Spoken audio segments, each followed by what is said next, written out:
She is 18 months, 3 days, and 2 hours older than me. We share the bedroom upstairs. At night, we like to stay up late telling stories. And suddenly, the big fiery dragon broke out of the dungeon and blew fire across the castle.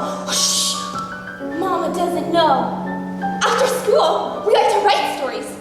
Amy is so much better at writing stories than me, but she's teaching me how to get better. Amy writes for the school newspaper. Maybe one day I can too.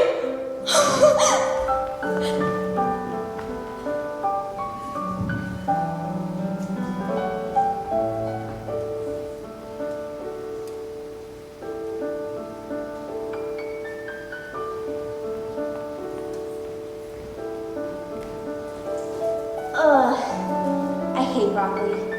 It's so icky and looks like a little tree. I don't want to eat a tree. I have to eat it though. My mommy says it's what's best for me. She makes me eat boring stuff like that all the time. All my other friends at school get to eat such good-looking stuff, like dinosaur chicken and M&M cookies. I wish I could eat that. Ooh, and I also wish I could climb the monkey bars like Jimmy does. He's so good at it. My mommy says I don't have time to do that. I have to practice my reading and grammar.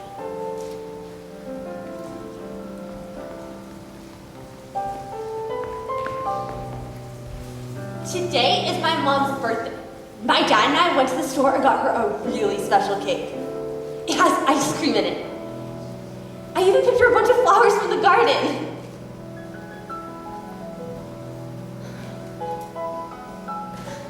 I mean, I'm not supposed to pick the flowers, but she loves flowers. And next month, we're going on vacation for a whole entire week. They haven't told me where we're going yet because it's supposed to be a surprise, but I can't wait to find out.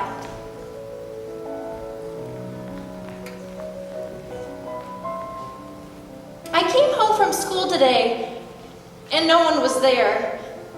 But what's new? I was really hungry, so I decided to make myself a sandwich. We only had the ends of the bread left, though, so I had to make it work. I went and I made myself a nice little place at the table, and I ate all my food. Once I was done, I went and threw away all my trash, and I went to go put on my shoes. I then went and grabbed some money from my mom's top drawer. I had to walk exactly 2.5 miles to the closest store because my mommy and daddy always get mad at me and my brother when we eat the last of their food. I know it's kind of a far walk, but it's a lot better than having to deal with my parents when they get home.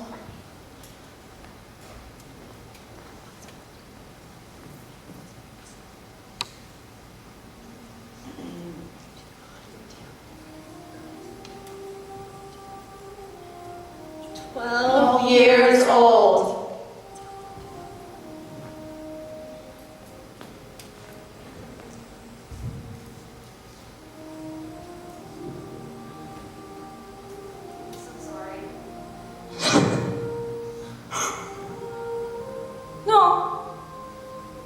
No, you're wrong. Amy doesn't have cancer. Amy can't have cancer. That's not possible. She's my sister. My best friend.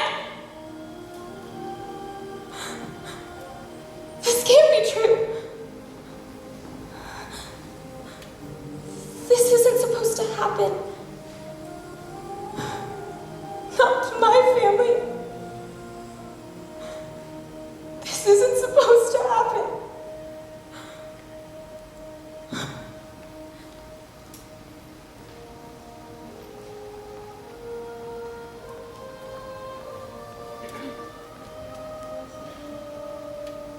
4 years ago, my parents died in a car crash. I have no other family, so I'm in the foster system. Right now, I'm living with Ruth and Jerry. They don't really treat me great, but I don't mind too much, I guess. The only time it really gets to me is on Fridays. Fridays are family game night. I've never actually been invited. So last night, Ruth and Jerry's daughter, Casey, came upstairs to get a blanket, and I asked her why. Casey has this long brown hair, And big brown eyes that always make you feel small compared to her. When I asked, they gave me a stone cold glare and said that it was called family game night for a reason. I wasn't a part of their family. The only reason they keep me is for the extra money.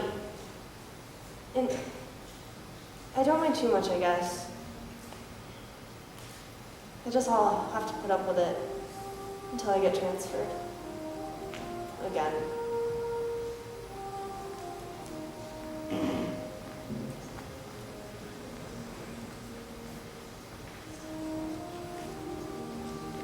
I remember the night he followed us down the stairs. Our feet would trip over with worry. 2 blue birds who couldn't beat their wings fast enough out of a wolf's grip. You said my father had a stranger's hands. And I knew that you loved him. But this wasn't something you signed up for. Why did you eat the last of the crackers? I didn't mean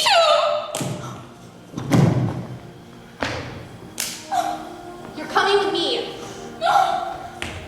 We took too many slams against the kitchen wall, smacked with candlesticks and burned like the edges of old books. And I knew the front door wasn't as easy as walking through. But we left. Habit is a disease of action. The house was too quiet, and your bones didn't know how to go without shaking. That night, your belt slithered from the loops of your jeans and licked my skin with every lash. Mother, I don't know who snuck into your skin, but you're the one with the stranger's hands. I'm 3 years older than my brother, and I'd take the hits for him any day. I make sure to cover up all the marks before going to school, though. I don't want anyone to know I'm being physically abused.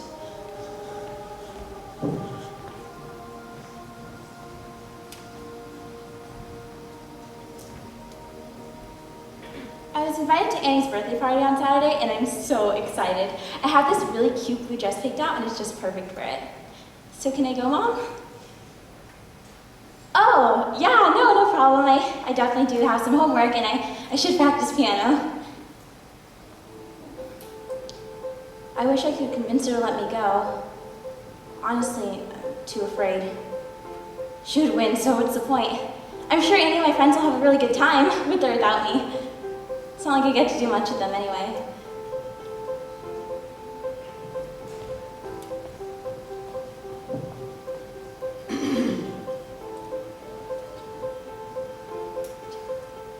"17 years old.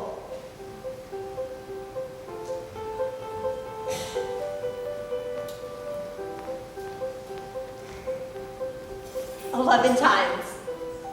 11 times. I've been transferred 11 times. They said they didn't have any more homes for me. I think the problem is everyone wants to foster cute babies. They want teenagers with attitudes and all that. They said that if they couldn't find me a home, I'd have to go to a refuge. So there was one last family we tried. They were reluctant to take me on, but they eventually decided to try it. So I went to live with Paul and Susan. They enrolled me in a school, but the kids there didn't want to be friends with me because I was a foster child. I was always rejected and always bullied, and I eventually gave up on trying to make friends.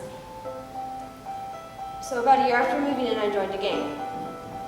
For the first time in a really long time, I felt like I belonged somewhere. Until one night, my friends and I decided to go out. One of them, Ryan, had a few cans spray painted in the back of his car.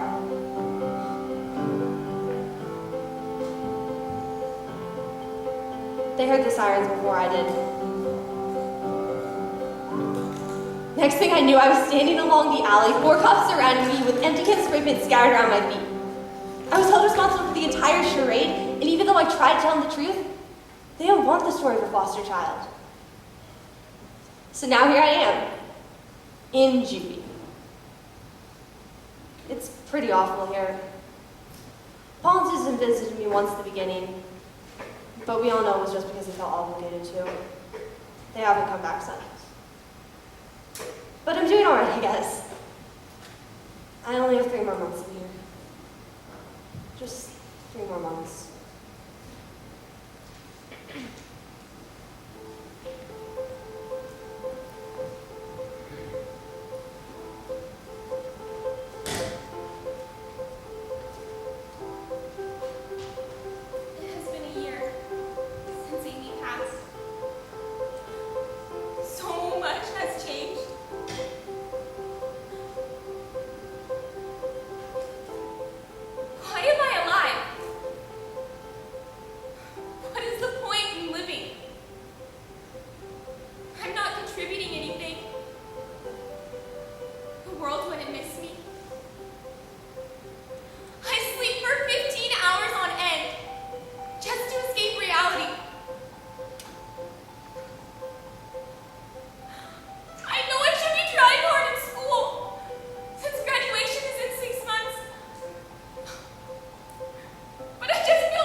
Friday night football games? No. Friday night study sessions. Friday night parties? No. Friday night online college hunting. I hear the cheerleading and the yelling at the announcers right by my house.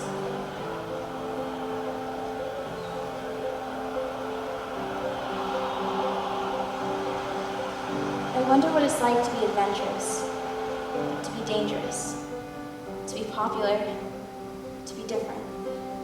My mom isn't as strict as she used to be with me. Of course, she isn't the do whatever you want type now, not at all. But honestly, staying in has become the norm for me. Worrying for my future job in college, that's what's important. All the other kids out there just sneaking out and going to parties, they're wasting their time, actually, now that I think about it, yeah. They're wasting their time. Why am I not out there? I simply exist. All I do is worry about the future and college, and it just manifests the fact that I'm not living.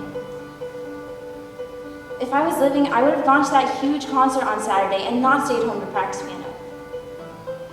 What have I been doing? I've been wasting my youth. Sure, of course, yes, education and college and everything it's important, but what stories will I have to tell my children? What memories will I have to look back at and laugh because of how crazy things were? I'm not gonna stay this way. No way. It's time I better start living now or I'll just be stuck existing forever.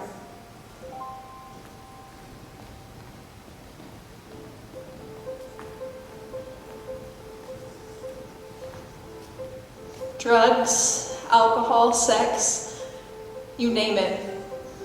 There's hardly ever a time when I don't have something in my system. I dropped out of school a year ago. I just stay at all my friends' houses every night. When one of them gets sick of having me, I move on to the next. I never see my mom or my brother anymore. My mom didn't even care about me, so it doesn't matter. I sometimes worry about my brother, though, and how he's handling things. But I just have to push that out of my head. Drinking and doing drugs, it lets me escape my past and not have to worry about anything anymore.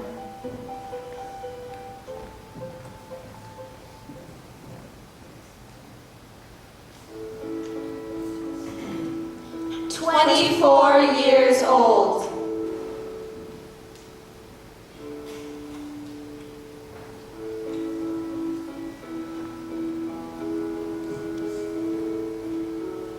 It has been 8 years since Amy passed.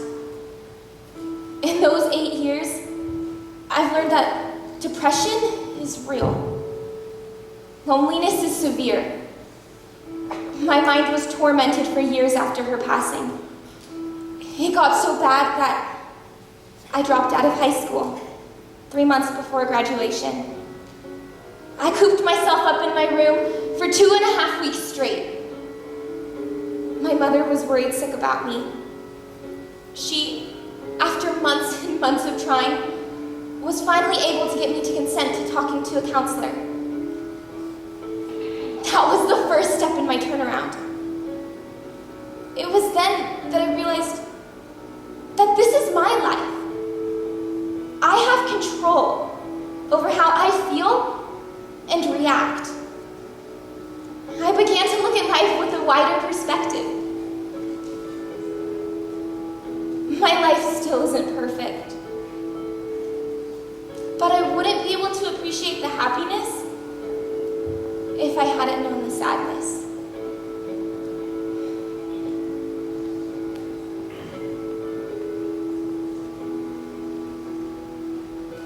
I've been out of the foster system for 5 years now. Yes, I'm living out of the back of the Vita Ponda, but I am finally getting my life back together. Those 11 years of foster care ended up teaching a whole lot more about life than I would have ever imagined. So please don't call me a foster child. I'm someone's daughter, granddaughter, niece, and I happen to be in foster care. I'm not the same anymore. I'm different, and now I'm new.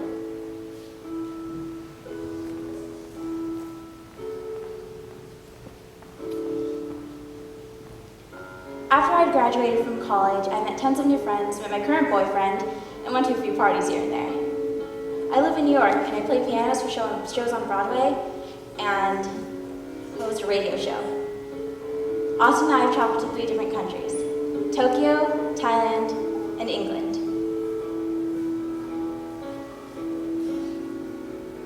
How did all this even happen? After my epiphany at 17 years old, I turned my life around for the better. I lived my whole life risk-free on a smooth ride, but who would have known a bumpy and windy road would have been so much more fun, so much more exhilarating. I have stories to tell my children now. I have so much to look back at, even if my life didn't really start at 17. I'm no longer this being of utter existence.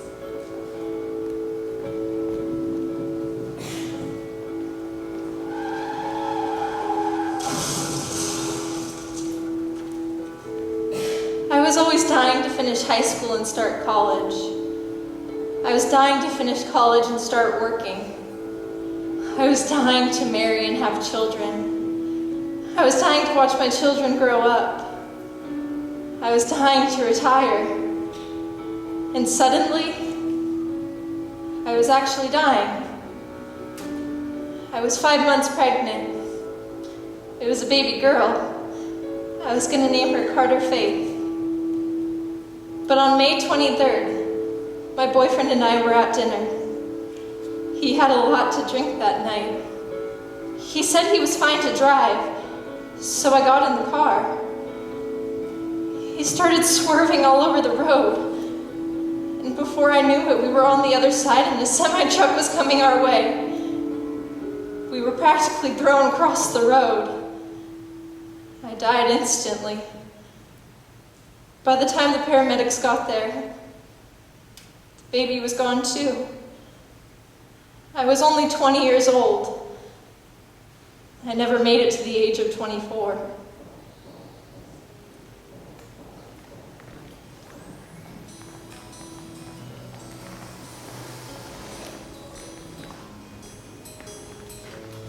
Happiness can be found, even in the darkest of times, if one only remembers to turn on the light. You can't continue on with your life and not take responsibility about how it's turned out this far. You can turn around if you want to, or you can still remain poor old me and play the victim card. Either way, life's gonna go on. When you're just existing, life happens to you. When you're truly living, you happen to life. In this life, we make many choices. Some are important, some are not. Many are deciding between good and evil. The choices we make, however, determine our happiness or our unhappiness. But wherever we go, the choices affect what happened to us. Decisions do determine our destiny.